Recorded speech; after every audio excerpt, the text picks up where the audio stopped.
guys, it's Casey, and I'm here bringing you my Salamangreat profile. Well, it's sort of like just Cybers, and I really want to bring this up because I think it's a great build, underutilized, and Salamangreats are actually just really good this format, and I don't think there's enough people playing it or recognizing it. So anyway, I want to dive in, and my build is very different, and hopefully I can explain a lot of my tech choices, and hope you guys like it. So without any further ado, here we go. Obviously we have to play the one gazelle, and then I'm playing a spinny, a jaguar, and a fowl. That's it for your regular stuff. I'm playing triple mole. I will explain this in just a moment, but we play triple mole and triple four-mode skipper to search out your parallel exceeds, and then 2 dot scaper and 2 microcoder, and then to round out the monsters we have 3 ash. So I think it's just best if I explain everything at the end, actually. So I will go ahead and pull out one of each of these, just so you can kind of understand. Yeah, Ash is the only hand trap because it's like repeatable, and it's pretty good. So anyway, moving on. 3 Signet mining, consistency, pitching a dot scaper with this card's insane, and this is actually searchable off of microcoder, so that's kind of cool. And then we have 3 pot of prosperity. Usually Salad's extra deck is really tight, and I'm not going to say this one isn't, but being able to just basically pot of duality, the deck doesn't draw any cards, so pot of duality without the drawback of a you can't special is actually just insane in this deck. A lot of people remember Foxy. Well, that's basically what this is, but you don't commit your normal, so it's really good.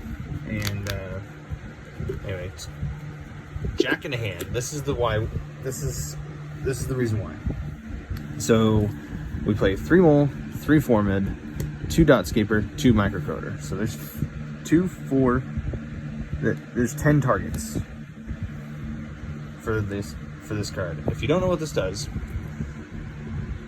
since it is somewhat new, you reveal 3 level 1 monsters with different names from your deck, and your opponent adds 1 to their hand. You add 1 to your hand, and then shuffle the 3rd into your deck. You can only activate 1 of these per turn. So this is your consistency card as well. So basically, I think I'm gonna do test hands at the end. How about that? All right, we'll move on. You got your 1 circle, your obligatory draw this, even though you have 3 ways to search it. I don't know why, but it's glued to everyone's hand when we play Salad. 3 will.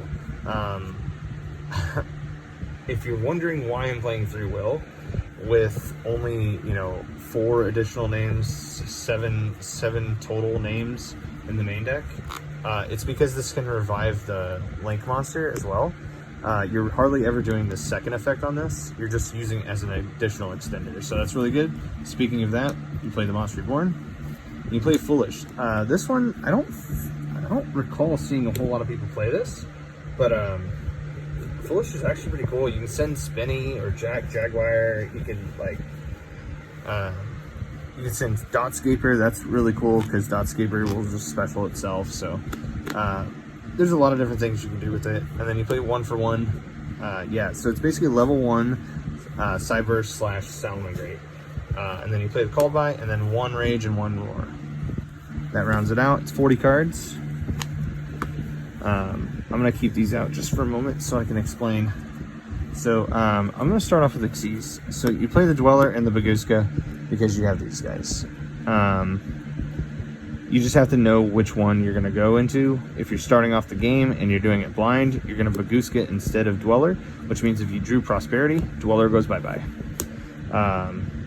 Unless, that may not be the thing all the time. But anyway, so I guess microcoder isn't used all that much, so I'm going to go over these guys, actually.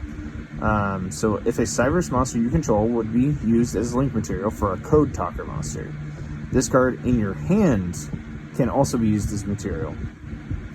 If this card from the hand or field, if this card is sent from the hand or field to the graveyard as material for a link summon of a Code Talker monster, you can either add 1 Senate spell or trap from your deck to your hand, or if this card was sent from the field as material, you add 1 level 4 Cyberus monster instead, which can be foul. So there's a couple different things. If you're not familiar with foul, if a Salamangreat monster except for foul is normal or special summoned, including the extra deck. So that's what's kind of cool. It helps you step ladder into certain links. So you just get to summon it. Sorry for shaking the camera. Moving on. So we have Code Talker inverted and regular Code Talker. So let's start with the regular one. He points up and down. He's not much to look at. He's just a link 2 that's generic. It's just 2 effect monsters. Gains 500 attack for each monster it points to, which doesn't matter. It can't be destroyed by battle or your opponent's card effect, so that's kind of cool. But it's only while he points to a monster. There is times where you can put this and this if you get hand trapped. If you get, I mean, I know how that doesn't make sense, because if you get hand trapped, well, why are you able to still do this stuff? Because your hand traps that usually happen against you, they don't shut you out. Like, it's really hard for them to get Joel and Lockbird off on you, because, like, if you, for example, if usually how you get this is through having Formid Skipper, or even like just hard drawing the parallel. So if you normal the Formid and get rid of it for Balinx, Balinx's effect is pretty sweet.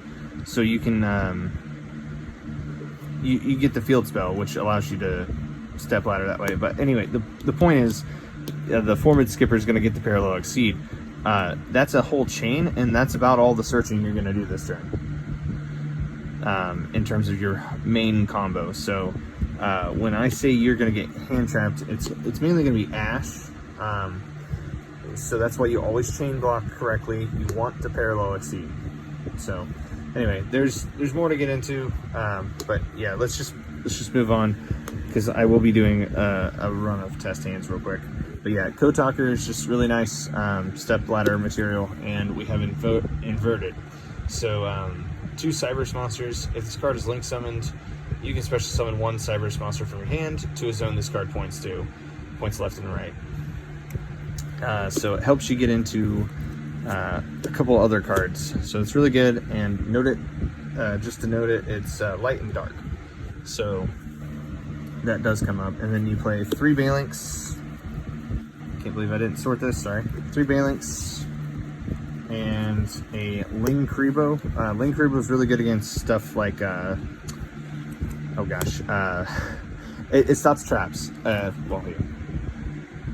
When your opponent activates a trap card, quick effect, you can tribute this card, negate that card's effect, and if you do, banish it. While this card's in the graveyard, quick effect, you can tribute 1 Ignister monster that was summoned from your extra deck, special summon this card. That part's never happening, but you do get a 1-time stop of like an Eldritch Trap. That's the deck I was trying to think of. And then we play 3 Wolf.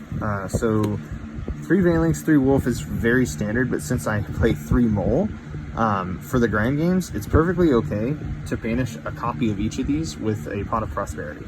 But just keep in mind, I'm only banishing 3 at a time. I'm not doing 6, ever. The deck is not that bad at being consistent, so anyway. And then we do the Splash, Update Jammer, Transcode Talker, and Access Code. This is like your main package into getting the OTK. Update Jammer makes him be able to attack twice, and Transcode will give Access Code 3k more, so it'll be a 53 that can attack twice. You have a water, you have a wind, you have an earth, you have a fire, you have a dark, and a light. There's actually a way to go through all of these cards in the same turn while landing on this, and then you would actually just be able to banish 6 different types to pop 6 different cards going second if need be. So there's that, and then I just want to go through the side deck real quick. So I'm on 3 Droll, It's pretty standard. 3 Lancia. This card's insane. Rivalry.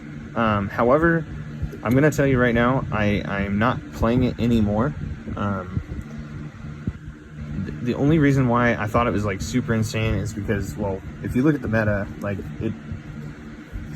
it's quite a bit of diversity. You can still play it if Dragon Link's not prevalent at your locals, but for mine, it is, at least at one of them, Dragon Link's everywhere. And so this card does nothing to Dragon Link really.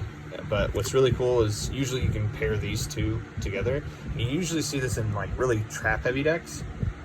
But the simple fact is, going first or second, siding this package in against decks that make a variety of monsters in terms of typing, you can grind them.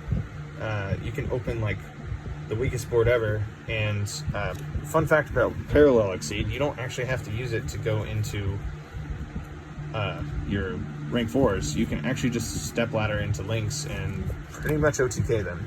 So it's kind of cool. But yeah, what I'm doing now instead is 3 Dark Ruler no more. So obviously we're not going to do the full access code kill you in 1 turn thing if I'm going to do this. However, this helps me pick apart their board, and with the help of Rage, I can be able to pop some things. So this is what I'm trying out for now.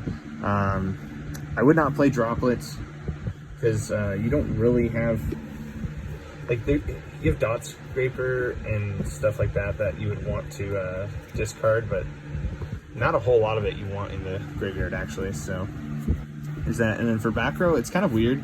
So Red Reboot's a blowout, and this is a blowout usually. And then you play Rage. So against Eldritch, you just end on Vistdweller, and like you're fine. You give them 1 turn, and then you access code kill them. So they're really not going to be able to do much unless they're like the stun version, which even then you have the recovery because you have Salamangreat Mole. I can't stress that enough. It gives you infinite turns to come back into the game if you do get into a grind game. Notable mentions are the Where Art Thou. If you do want to play this card, it's pretty good in the deck. It can, if you're going first against Drytron, you can easily search out your Joel and Lockbird to help lock them out. The reason why I didn't include it is because I think Jack in Hand's just better. Even though they get to choose a card out of it, a lot of the time you can force it, so it's kind of cool. But yeah, this is a decent card. I might go back to testing it at a later date. And then Nightmare Ibly. So I think it's important to note that this card seemed on paper really, really good against their what can I think? Sorry, I want to say Yang Zing, but it's not Yang Zing. It's Virtual World. Sorry. Anyway, so when it's normal summoned, you can target a link monster, blah blah blah. That part doesn't really all that much matter. What matters is you cannot special summon monsters except for link monsters. That little line right there, if this card is in its owner's control, is sent to the graveyard, you can special summon this card to your opponent's field and defense. So originally I was like, oh my gosh, they don't play link monsters. They can't out this card other than like Qinglong or something to negate its effects. Well, turns out they run a bunch of 6s and they can just tribute it. So it's not perfect. They do have to open the 6s because they can't even special summon at all unless they're going into a link monster. But if they opened any one of those 6s, they just tribute it. Now, if it's through Lao Lao, they didn't use Lao Lao's effect. So that's the other thing too. So if they had another way to search Lao Lao, like, they're still good. So yeah, it's just not good enough. I may go back to testing it again, but right now I don't think that's good enough to beat that deck. And then notable mentions for the extra deck. If I was not on Code Talker, these two would definitely be the ones that I would play. This card's insane with access code against back row decks. almost want to side deck it. Like, I don't know what to do in terms of that. I might drop one of these. Well, probably just this one. But I thought it was interesting that you could use the code talker from hand and search Signet Mining, which would get you into your other cards. So that's why these are just notable mentions. They're good cards, definitely good cards. I wish I had, you know, 2 more spaces in the extra deck. But moving on. Actually, wait, that's a perfect example. So earlier when I said that I usually banish one of these, if you don't own Prosperity, you can play these instead, and that way you'd have everything you need. If you're not going to play Prosperity though, or sorry, yeah, Prosperity, I would probably play the War Arthals just to keep your consistency up. The level 1s is what's really important. So anyway, I'm gonna give this a good shuffle. I don't want to take too much longer doing this, but I just want to see a good hand to show you guys what's up. All right, give it a good cut, and we'll draw a hand. Okay, it's still very much clumped. Obviously the hand's bonkers. I don't want to get into that. It's still clumped a little bit, so let me just actually take a quick little pile shuffle just to really randomize this up. Don't want anyone giving me flack in the comment section because I did a random hand testing, and I kept a hand like that. So I want to give you a realistic hand. All right, we got the Ash, we got a Mole, we got a Jack in the hand. Hey, that's great. And then a Gazelle, of course, another Jack in the hand. All right, so going first, we're gonna play the Jack in the hand. If we get ashed, it is what it is. But let me just show you. So I would, with this hand, because I already have the Mole, if you reveal a Mole to your opponent, they're going to be so weirded out. Like, so this is actually what you do.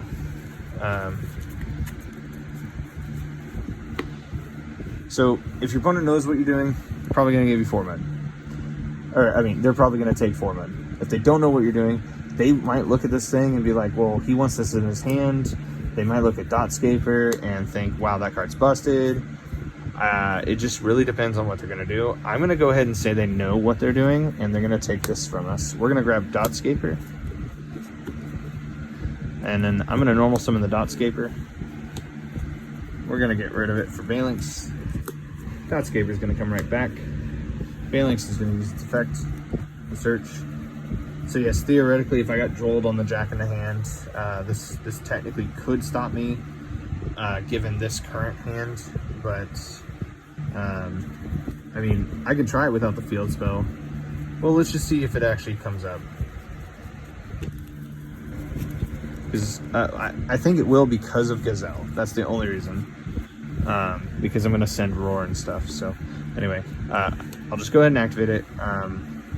Since I link summoned, I can special summon Mole, but I don't actually want to do that yet. I want to just get rid of the Dotscaper and the Phalanx for Wolf. Phalanx went away, so you can do Gazelle. Gazelle's effects.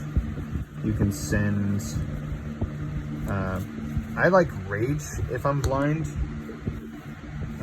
So I grab Rage, or I dump Rage, whatever, and then you get to pull back. Oh, we don't want to trigger the fire yet. Yeah, sorry. Then I go ahead and link these. Yeah, I know I could use the spell, or the field spell, but I'm trying to non. So I could technically do it right there if I needed to. But this was used by using its own name. So I can go ahead and grab back my Rage. I can go ahead and special summon my Mole, which will trigger this, grabbing Gazelle again. And then I just set Rage. And, you know, it's not a fantastic board, but it's there. It kind of shows you, I mean, you have plays for next turn. You have a bit you can do. A lot of interruption. So there's that, and then I think for this one, just because we're getting a little longer here, I didn't want to do like a 30-minute video. I'm just gonna hand pick to show you the generic combo, and then I'm gonna show little breakups where if you had other cards, it would work. We're gonna do it without Gazelle. That's the important part, because a lot of people think you have to have Gazelle in the deck, and you don't. So I'm gonna show you just format, I think. So format skipper, Phalanx skipper gets you parallel, Phalanx gets you field spell. Should have grabbed it earlier, I'm sorry. Activate field spell, Phalanx into Phalanx. This is just regular combo to end on your okay, what does it actually do? I don't think it has any additional effect. Yeah, it has that graveyard effect, but yeah, never mind. Okay, I was just double checking. It didn't have anything, because Format Skipper technically could have revealed the name. If you ever have the field spell out and you have Format Skipper, you can just be like, reveal Sunlight Wolf. Its name is Sunlight Wolf, and then if you just link it, you can literally link it off for Sunlight Wolf, so that's kind of cool. Anyway, so back to the combo. You relinked, so you're gonna parallel exceed, grab another parallel from the deck, and just go into your Baguska. That was a 1-card Baguska. If you had extenders, you got to play. You could do this right here, and then if you had this, you could special and make sunlight. There's a couple different things you could do. I'm going to show you the 1-card version of the combo for going second into a board. So assuming basically you're just going second, making an access code. So Formud, we do the thing again, we get the parallel, get your field, activate the field, relink, trigger the parallel, and this time we're not making XCs. We're gonna go into Splash Mage effect, bring back Formud. From here we do the, doesn't really matter how you do this. Oh, sorry, I guess I should have brought back a parallel. Don't roast me, sorry. With Splash Mage, because Update Jammer needs level 2 or higher. So then you make transcode brings back update, and then these guys make access code, and that's just your quick little 1-card version of that.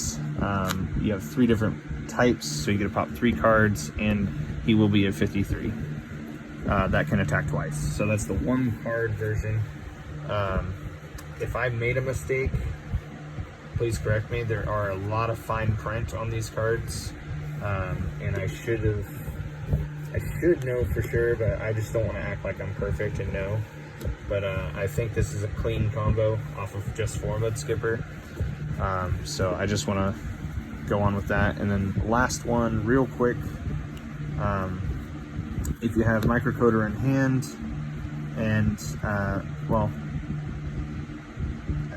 yeah, I think it's just you want to have these 3.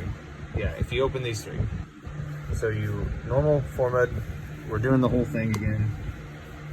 We're getting the parallel, but instead, or there it is. Instead of doing the relinking, we're going to special this. We're going to link these 2 off for the wolf. Then we're going to parallel. Then we're going to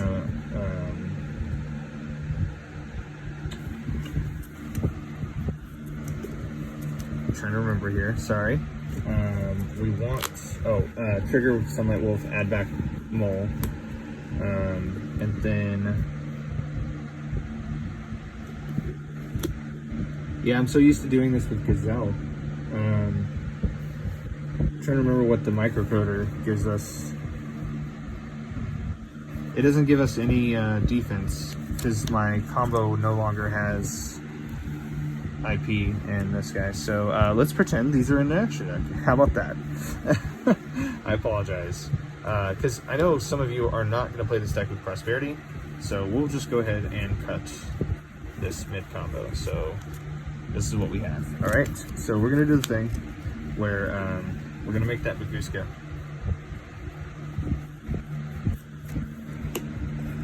Over here, and then we're going to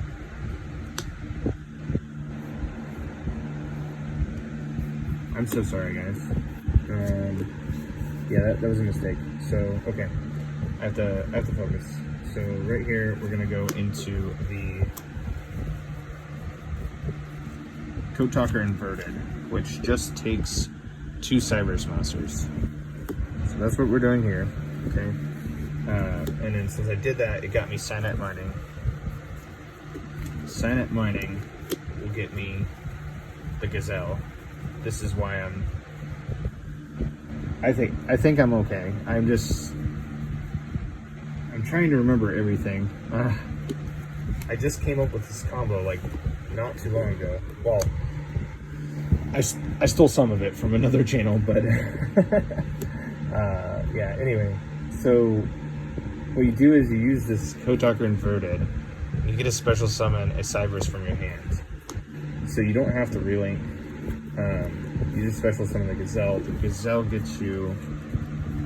Oh, it gets you a 4. That's how you special. Yeah. So it sends the Jaguar. That's how we're doing it. Okay. I apologize, guys. I figured it out. I was thinking you'd go for a trap, which you could, theoretically. So I'll do both options real quick. Rage and Roar. So yeah, either one of these could go along with this, but for this exact combo that I'm trying to do, you're going to end up with Jaguar, and you're going to end up with a crazy Avermax. So I'm just going to double check my wording here. I apologize. Including this card. Yeah, that's what I thought. Okay, so then you just take, because it has to be just something you're pointing to, I believe, for Jaguar. I was out of the format. I wasn't playing when these guys came out. I'm so sorry. I should have paid more attention. I just want to make sure I'm not telling you guys incorrect things. Yeah, so it has to be to a zone your Salamangreat monster points to. Okay, so I'm thinking it's this one. Oh, you do have to relink. Oh my gosh. Yes, so you relink over here using the field spell, and you go into this zone. That's how you do it. So then you just spin back your Sunlight Wolf to the extra deck, summoning this here. You can trigger the other one. I think potentially not. Let's just pretend you can't. Then you have your 2 level 4s, because Parallel Exceed is a 4. There's your Baguska. You're gonna take 2 of these, go into your IP Masquerena, and you're gonna go into your Avermax. So your in board with all that craziness is a Baguska where they can't play, and an Avermax, which is just insane. Or you could potentially, because you can't do the transcode because of him, but you could, instead of Avermax, you could do the transcode talker, because it won't be able to be destroyed by card effects. Or I said transcode, sorry, access code. And then in your yard, you're gonna have a fire, a dark, and a light. So on the crackback, you're gonna be able to do everything anyway. And that's a 53. The Baguska would be a 21, but for the detach, you can do Jaguar. All you would literally have to do is make any Salamangreat that you can somehow point to, and you can bring him back, or just draw any strong monster, and you have game. So I'm just trying to show you guys. I'm sorry, it's very sloppy. I totally spaced the fact that my combo wouldn't work that way anymore without the IP, but then of course at the end I realized you could, so I just had to remember. But yeah, it's the code talker that searches sign-up mining, which can get you into Gazelle, which can get you into the traps, which so I hope this wasn't too clustered for you guys. If you like the profile, like the wacky ideas, leave a like, subscribe, and I'll catch you guys in the next video. Thanks.